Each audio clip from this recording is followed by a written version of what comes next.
Thank you. Selamat hari Minggu GB Gilgal, apa kabar? Wow, saya persilakan duduk. Saya mau tanya dulu, kalau saya turun ngobrol-ngobrol, Bapak Ibu Saudara takut atau oke? Oke, aku nggak gigit. Oke, ayo. Dan kalau aku tanya, Bapak Ibu Saudara jawab ya. Oke, jangan ada yang kencing. Oke. Yang saya butuhkan adalah kejujuran.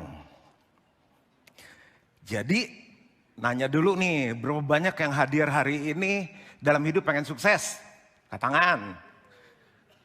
Oh, lumayan, 30% aja udah bangsa kita bisa maju lah. Jangan-jangan yang nggak angkat tangan udah sukses. Pertanyaan kedua, siapa yang udah sukses?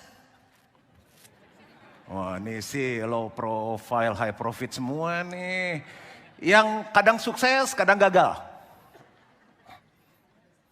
Yang merasa diri, saya nggak sukses, Pastor.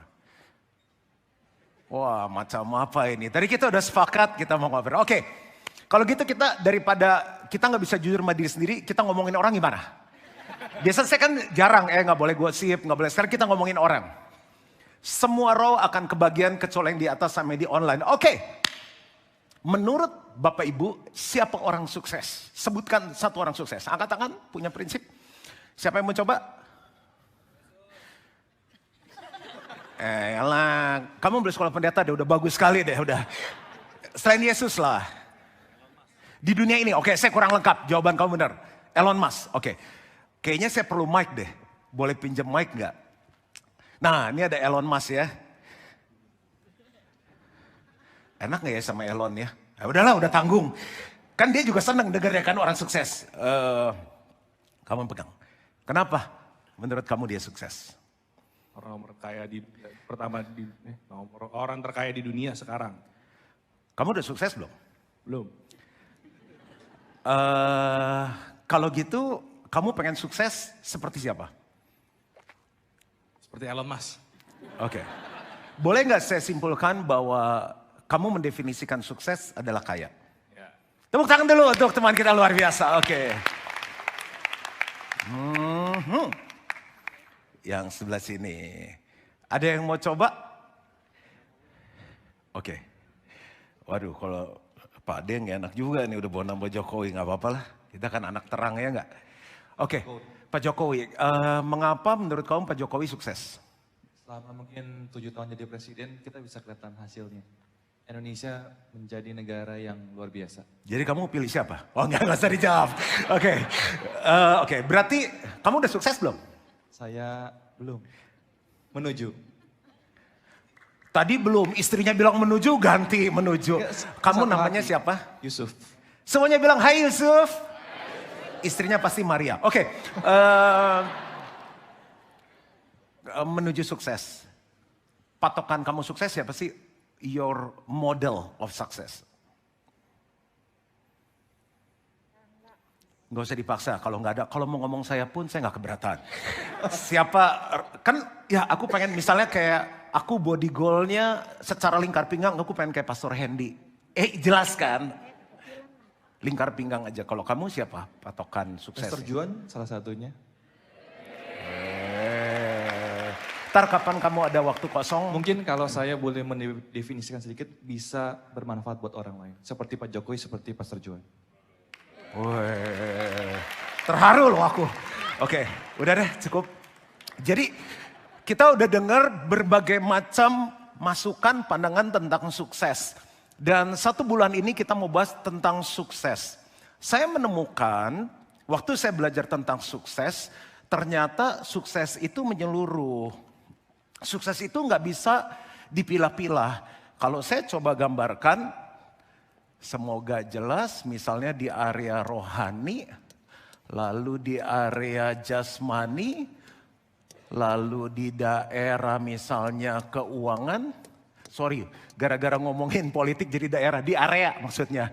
Secara hubungan atau keluarga. Dan yang terakhir menurut saya secara karakter.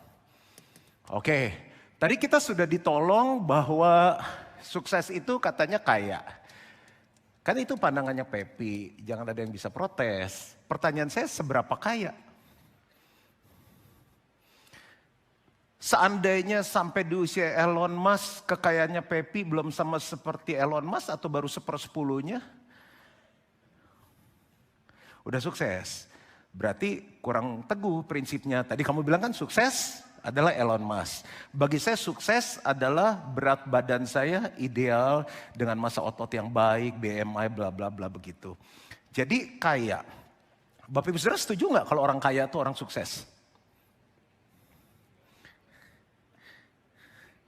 Mulai ragu, ngomongin gue nih si pastor. Oke, setuju? Saya setuju, tapi hanya sebagian kecil. Belum menyeluruh. Kalau orang kaya kita tanya dulu keluarganya happy nggak? Dia sih kaya, keluarganya nggak happy, karyawannya nggak happy, dia nggak sukses. Jadi ternyata kaya itu relatif. Kalau Bapak Ibu keliling ke nelayan, ngobrol, petani, habis dia metikin padi, habis dia mancing ikan, dia tidur santai-santai, nyanyi, main gitar. Pak, kok jam segini main gitar? Emangnya kenapa? Ya Bapak harus kerja keras dong. Kenapa harus kerja keras? Supaya sukses. Supaya apa sukses? Ya supaya happy hidupnya. Saya udah happy sekarang. Bagi dia udah happy. Bagi dia kita orang malas. Anaknya bisa makan, anak bisa sekolah, semuanya subur-subur badannya. Dia happy. Kita nggak sempat nyanyi lagi, nggak sempat nyembah Tuhan tiap hari. Menurut saya dia lebih sukses. Kenapa jadi diam nih semuanya ini kan ngobrol. Ngomong-ngobrol sukses maksudnya tuh suasananya happy, cheerful. Ya thank you banget. Nggak natural tapi thank you banget. Oke. Kalau kaya kan bisa masuk pembayar pajak terbesar. Lalu apa tuh yang 500 orang terkaya di dunia. Orang terkaya di dunia. Dunia begini kan. Menurut Bapak Ibu Saudara kalau dunia begini surga pasti begini gak untuk hidup dia? Belum tentu. Jadi mendingan dunia begini atau surga yang begini. Tuhan begini. Karena kalau surga begini biasanya harusnya dunia begini. Yesus dihormati oleh manusia dan oleh Tuhan. Lukas 2. Oke. Berarti menurut saya dia harus rohaninya dekat sama Tuhan. Saya kasih beberapa hal ya. Misalnya dia bisa bangun hubungan secara pribadi dengan Tuhan bukan cuma karena kepepet. Urgency prayer yang saya khotbah kemarin. Dia bisa ngalami Tuhan bicara sama dia. Oh saya sering ngomong sama Tuhan. Lu sering dengar Tuhan ngomong? Ah gak pernah. Jangan-jangan gak nyambung. Jadi dia bisa ngomong sama Tuhan, dia bisa dengar Tuhan ngomong, dia nangkep yang Tuhan mau apa, dia melakukan apa yang Tuhan mau. Salah satunya, tadi Bapak menolong katanya hidupnya bermanfaat untuk orang lain. Jadi ini rohani. Lalu secara jasmani, oke dia deket banget sama Tuhan. Deket banget, sehari 7 kali Tuhan bicara. Kejadian sampai Wahyu dia hafal di luar kepala, saking di luar kepala, lupa semua ayatnya. Hebat sekali, uangnya banyak tapi sakit-sakitan. Menurut saya suksesnya belum maksimal. Gampang, kita pengen tahu tubuh kita sukses atau enggak. Walaupun manusia tuh kayak badan kita kan cuma kayak kontainer ya. Kayak mobil lama-kelamaan tua ya pastilah ada kelemahan. Mobil tua juga dipakai vintage juga nggak gampang rawatnya. Coba aja ambil darah, lihat level kolesterolnya gimana. Kolesterol jahatnya apakah di bawah 100, kolesterol baiknya apakah di atas 55, HDL-nya, triglyceridnya, lalu asam uratnya apakah lebih dari 7, level gulanya, gula puasa, gula makan gimana. Di situ kita tahu kita sukses atau enggak. Lagi sehat, bukan six pack lagi, family pack. Terus rohaninya deket banget sama Tuhan, uangnya banyak. Kalau dia marah, udah ngatakan kalau udah kita kesel nunggu makanan lama. Ini restoran siapa sih yang punya? Kalau tambah kayak gini, ini restoran berapa harganya? Gue beli, udah main beli orang udah. Jadi udah kaya sekali, dekat sama Tuhan, sehat, uangnya banyak, tapi keluarganya nggak bahagia. Tadi saya belum diskusi lebih dalam tentang Om Elon sih. Tapi jangan ngomong orang lah, kita lihat hidup kita sendiri. Istrimu kalau kamu tanya, yang kalau kamu dikasih kesempatan untuk menikah sekali lagi dan kamu masih gadis, apakah kamu mau memilih aku jadi suamimu? Kalau dia lama jawabnya, pasti nggak mau, lu jangan care, cepetan jawab. Dia udah pasti nggak mau. Dia nyesel, cuma dia nggak ngomong. Dating sama anak kita, kamu sama Dedi gimana? Kamu bangga nggak punya papa seperti aku? Dalam tuh. Surga dimulai dari keluarga. Amin lah, bagus banget ini poinnya. Oke, dekat sama Tuhan. Pernah lihat orang dekat sama Tuhan karakternya kayak setan, dia cerita Yesus, tapi kelakuannya kayak setan. Ngangguk kayak atau apa, atau kasih kode lah, gitu. Kan dia jangan, Jadi kira-kira sukses itu apa sih? Menyeluruh. Begitu kita lihat orang turun dari mobil, pintunya kebuka ke atas. Kalau kebuka ke samping udah biasa, turun ke atas. Atau atapnya kebuka. Sukses belum tentu. Rohani, jasmani, keuangan, hubungan, keluarga, karakter. Sukses itu menyeluruh.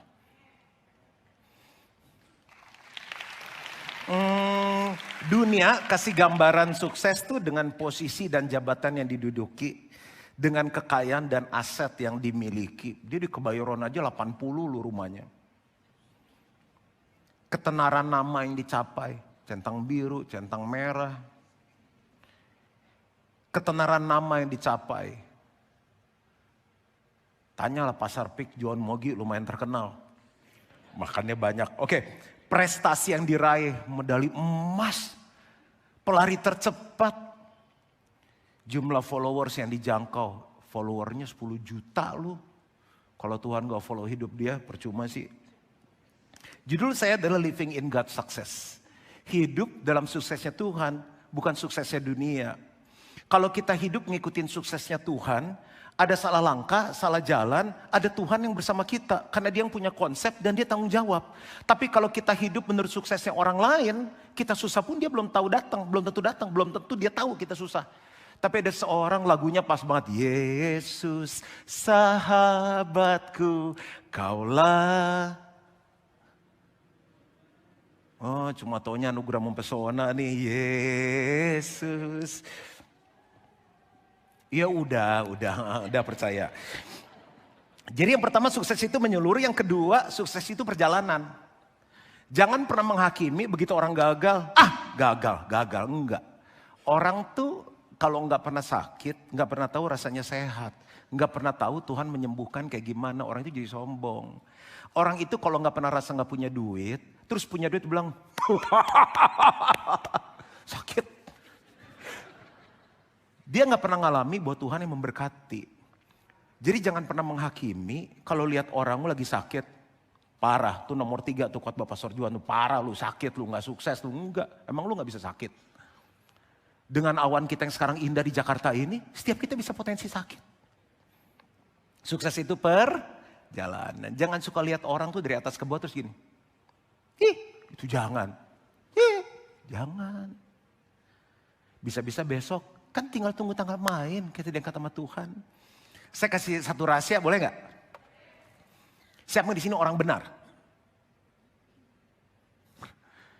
Berarti kalau nggak orang benar, orang berdosa dong. Oke, yang kedua kali. Siapa di sini orang berdosa? Orang berdosa pulang. Tapi kan setelah ikut Yesus kan diampuni dosanya, dibenarkan kan? Statusnya sudah apa? Nah, kenapa tadi nggak angkat tangan? Kesel deh. Siapa di sini orang benar? Udah bukan orang berdosa, itu dulu, bro. Sekarang kita orang benar. Tapi lu kemarin baru bohongin gue. Kan gue lagi perjalanan menuju sukses, tapi status gue ada orang benar. Namanya bayi lahir kan jatuh. Ada anaknya begitu lahir naik pohon, itu anak King Kong. Selama kita anak manusia, jalan jatuh ngeces, tapi kita kan berdiri. Statusnya udah orang belum? Oh belum nih, masih Barbie, masih dia udah orang. Jadi saya mau kasih tahu hari ini, kita nih orang sukses, ya ampun.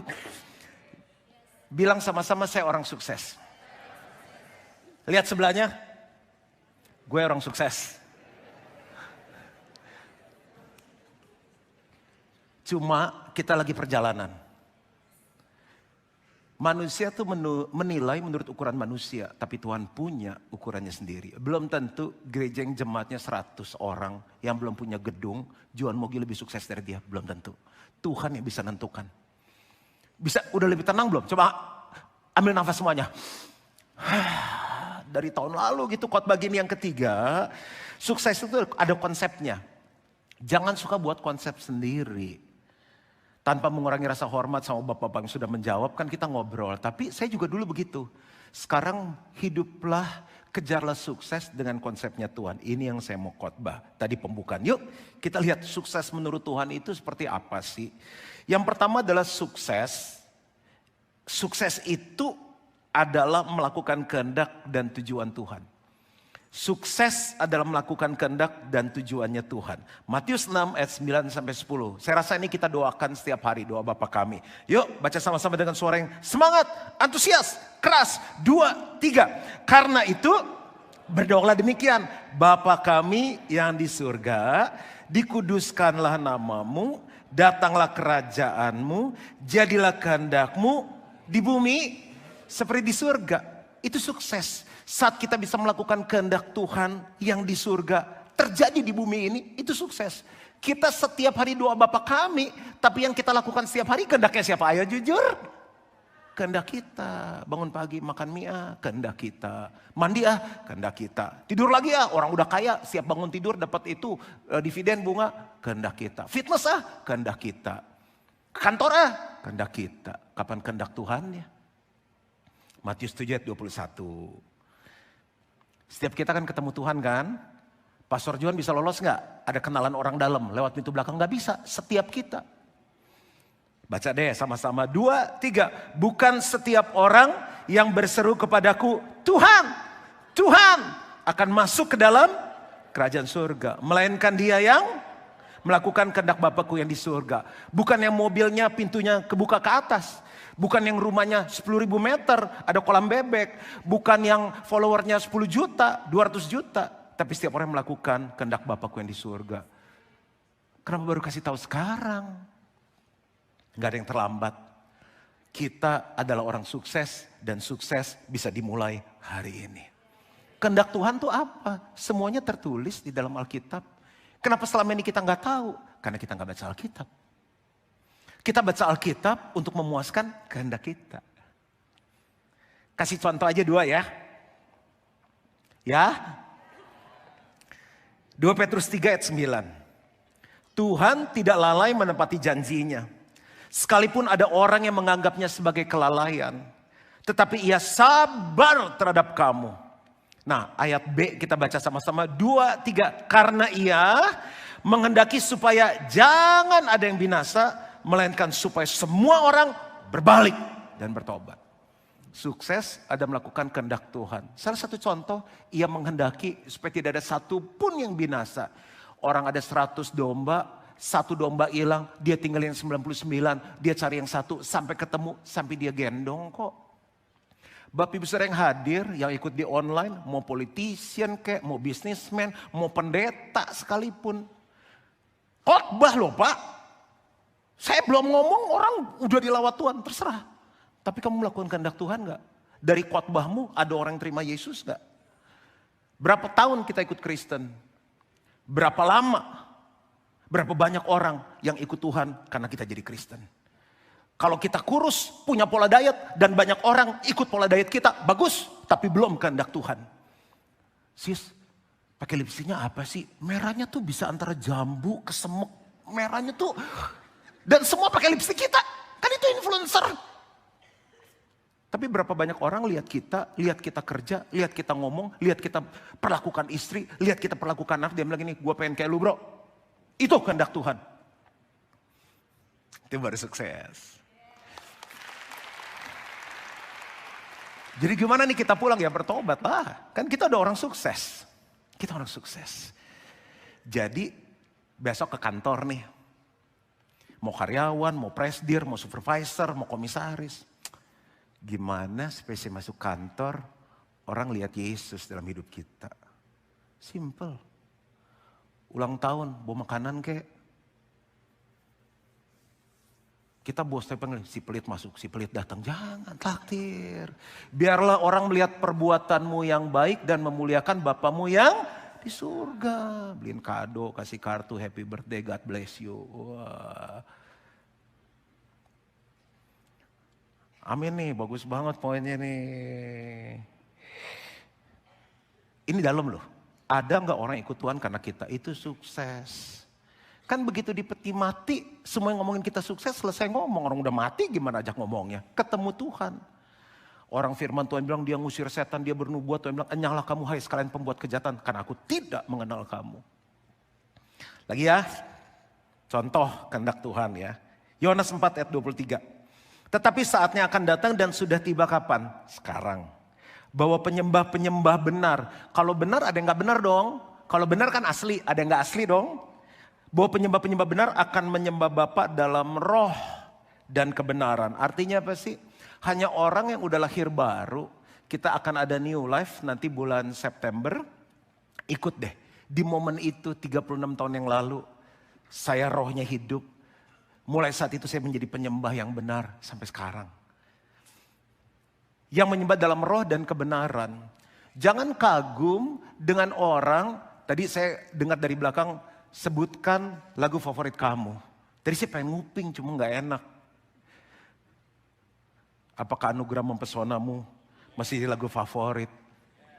Kita mau hafal 100 lagu, NDC worship, symphony worship, JBCC worship, Gilgal worship, Hillsong worship. Tapi kalau hidup lu gak benar, Tuhan gak menghendaki itu. Penyembah-penyembah yang menyembah Bapa dalam roh-rohnya hidup. Kalau rohnya hidup, dia pasti suka menyembah Tuhan. Apakah penyembahan menjadi gaya hidup kita atau penyembahan cuma tradisi agama kita setiap hari Minggu 30 menit. Itu menentukan level kesuksesan dalam hidup kita. Orang yang suka menyembah Tuhan belum tentu seorang penyembah. Tapi seorang penyembah pasti suka menyembah Tuhan dan itu sukses. Orang yang main judi belum tentu penjudi. Tapi seorang penjudi pasti suka main judi. Please main judi yuk. Emang gue penjudi lagi gitu. Seorang pemabok gak akan susah untuk mabok.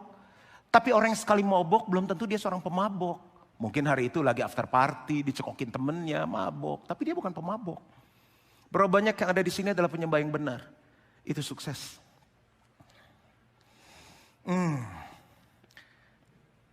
Saya main gitarnya terbatas. Tapi hari ini saya mau ngajak Bapak Ibu orang sukses. Kalau kita merasa diri kita gagal, dua hal ini dulu aja. Lewat hidup kita ada orang kenal Yesus. Pagi-pagi sebelum kita ngapa-ngapain, sebelum treadmill, sebelum naik sepeda, orang golf tahu banget anak fitness pagi. 1, 2, 3. Malaikat bilang mana nih orang sukses. Tapi mulai besok pagi kita bikin surga kaget. Mungkin pakai bahasa Inggris. Tomorrow we will make the heaven shock.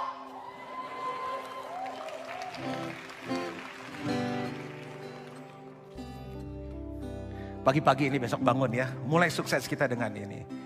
Yang bisa nyanyi sama-sama ya. Inilah yang ku punya.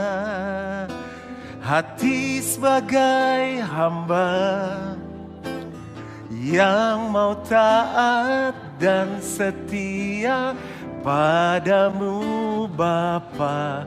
Kemanapun ku bawa. Hati yang menyembah dalam roh dan kebenaran sampai selama. Kemanapun ku bawa, ke kantor ke dunia pemerintahan, ke bisnis. Jangan-jangan tiap hari lagunya Coldplay di kantor kita, nggak apa-apa. Mereka teman, enggak lagi. Taylor Swift, nggak apa-apa. Temen juga, dia nggak kenal saya sih. Tapi nggak pernah ada pujian penyembahan. Gimana suksesnya? Siapa yang setelah ngerti ini, sukses melakukan kehendak Tuhan, kita mau jadi penyembah. Lagu terakhir. Jadikanku, yuk sama-sama. Penyembahmu Tuhan. Yang menyembahmu dalam roh dan kebenaran. Sama-sama minta sama Tuhan, bawa kami Tuhan. Bawa daku untuk lebih mengenalmu dalam hadiratmu.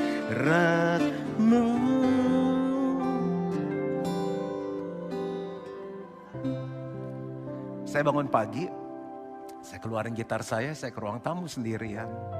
Kita kan anak, dia bapak.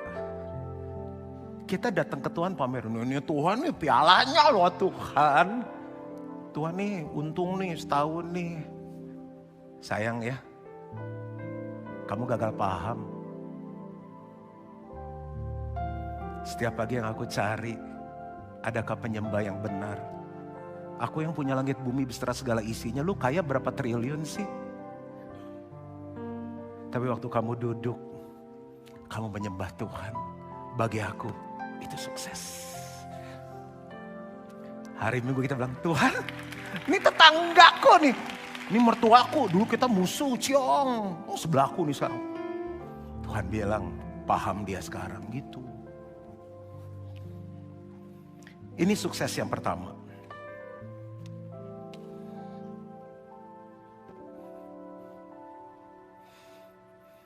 Saya ajak istri saya worship. Saya ajak anak-anak saya worship. Yang kedua, saya berharap kalau nggak selesai kita sambung ya. Sukses adalah menemukan pekerjaan baik yang Tuhan siapkan. Efesus 2 ayat 10 kita baca sama-sama 2, 3. Karena kita ini buatan Allah. Diciptakan dalam Kristus Yesus untuk melakukan pekerjaan baik. Yang dipersiapkan Allah sebelumnya, Ia mau supaya kita hidup di dalamnya. Saya lahir baru umur 14 tahun. Jauh lebih gemuk dari ini. Sipit, pendek hidup. Saya tinggal di Tanjung Duren, masuk ganggang. Lewat suka celangan babi lewat. Di hati saya, dia gak tahu siapa yang buat gue. Tuh jalan aja. Gambar diri pulih. Karena saya buatan Allah. Pakai made in Italy jangan sombong. Made in Paris jangan sombong. Made in heaven. Tapi Tuhan mau kita hidup di dalam pekerjaan baik yang Tuhan sudah siapkan. Ini kursi diciptain untuk apa? Duduk. Kalau yang nyiptain lihat ini didudukin, yang penciptanya akan bilang gimana? Keren. Buat gantung handuk bisa nggak? Buat dinaikin ganti bohlam lampu bisa nggak? Bisa. Penciptanya lihat ini dia bilang, wow, sedih dia. Tapi kalau didudukin dia akan bilang apa? Wow, keren. Bapak Ibu Saudara, menemukan itu nggak gampang. Akhirnya saya ketemu, saya dipanggil jadi pendeta. Dulunya pengen jadi pebisnis. Kalau dulu saya jadi pebisnis, oke lah. Di Glodok kan banyak yang model gini cocok. Tapi ternyata saya dipanggil jadi pendeta. Nah, saya nggak bahas dalam di sini. Oke, kita udah tahu. Oke, saya ternyata memang wali kota. Saya di pemerintahan. Saya di dunia entertainment. Oke, bagus. Gimana dengan istri kita? Kasihan, kita sudah tinggal di rumah. Lu urus anak, anjing, ikan, burung gue. Jangan lupa kasih makan yang beberapa burung. Pak, genteng bocor. Lu urus dong, cuma genteng bocor. Jadi istri kita semua gede banget, bicep, tricep, semuanya. Orang semua dia all in. Saya sih kasihan banget sih lihat istri-istri begitu sih. Istri saya dengan bilang, oke, sayang aku gak ikut pelayan dulu, aku gedein anak. Oke, tapi dia berfungsi. Panggilan dia menjadi penolong. Tapi kalau anak udah gede, dan setiap hari di depan TV drama Korea. Gimana Tuhan lihat itu sukses atau enggak? Saya kasih pembukaan aja ya, nanti seri berikut saya bahas karena tinggal 1 menit. Yang kedua anak-anak kita. Banyak anak kita hidupnya gak jelas. Kok pastor tahu? Kan saya kerjanya nolongin orang. Saya bilang, aduh saya nolongin anak orang, anak saya sendiri. Anak saya bilang ini, dia dari dulu, udah dari 2 tahun lalu, umur 12 udah minta lihat sekolahan. Dad, saya mau lihat ini. Kamu sekolahnya apa? Saya mau ambil film, saya mau production, saya mau gini. Akhirnya ketemu sama orang-orang di production segala, dia bilang gini, itu belajar di YouTube aja, belajar di pengalaman, nanti magang sama om deh. Kamu ambil bisnis. Pelakunya sendiri bilang ambil bisnis. Aduh lihat, saya gak suka bisnis, anak saya itu paling cincang gitu, uang segala. Saya ajarin dia, kita cari major ini tuh apa, itu kerjaan. Karena saya gini, saya pengen dia sukses. Karena ada anak gini kan, oh lagi keren bisnis, ambil bisnis. Papanya mau jadi dokter. Sukses bukan melakukan apa yang papa kita mau. Ibu kita mau. Mama tuh mau kawin sama angkatan. Ketemu papa lo, pedagang. Kamu sekolah kepolisian. Loh, itu mamanya mau. Bukan pekerjaan baik yang Tuhan siapkan. Jadi anak saya 4 tahun lagi mau kuliah.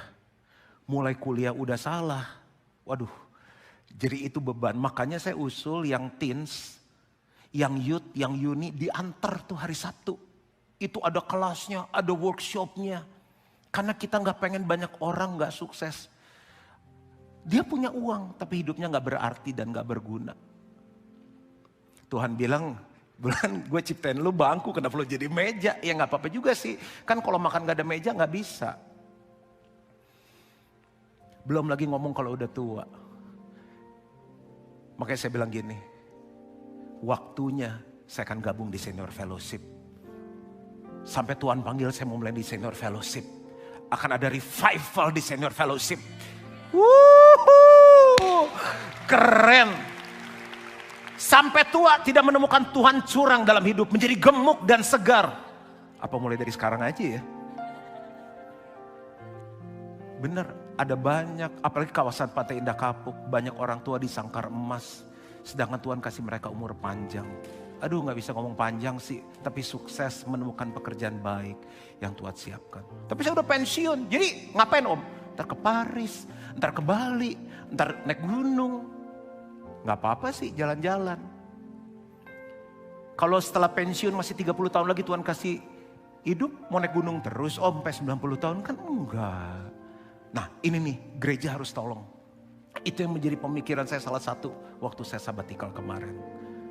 Udah dulu ya, nanti kita sambung lagi. Tuhan memberkati. Mari bangkit berdiri sama-sama.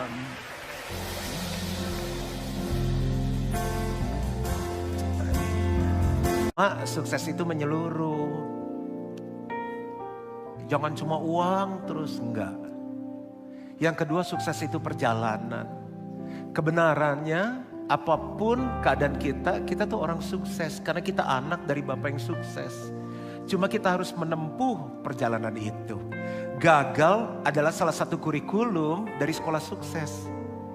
Jangan hakimi orang gagal, jangan bully orang gagal. Kita bisa gagal. Kemarin berhasil diet, hari ini bisa gagal diet. Kemarin sehat, hari ini bisa sakit. Success is a journey. Tapi yang ketiga, yang penting, jangan bangun sukses, apalagi ngajarin anak-anak kita sukses dengan konsepnya kita. Kasihan, stres. Kalau kita mulai dengan Tuhan, mulai sukses dengan Tuhan, konsep yang benar, pertahankannya dengan Tuhan. Dan Tuhan yang jadi pembela kita. Tapi kalau kita mulai sukses dengan konsep diri sendiri, konsep orang lain, kalau ada apa-apa gak ada yang tanggung jawab, gak ada yang tolong kita. Gak ada kekuatan untuk melewatinya. Konsep Tuhan apa sih tentang sukses? Yang pertama, sukses adalah melakukan kehendak dan tujuan Tuhan. Tadi kita baru belajar 2 contoh, banyak banget di Alkitab. Kita bisnismen, ada orang yang kenal Tuhan gak? Tapi produk saya laku loh pastor, ada orang yang kenal Tuhan gak? Waktu bangun pagi, Tuhan menemukan penyembah gak? Itu aja dulu, nanti kita lanjut. Aku berdoa supaya semua orang sukses yang ada di tempat ini. Perjalanannya berhasil sampai ketemu dengan Tuhan.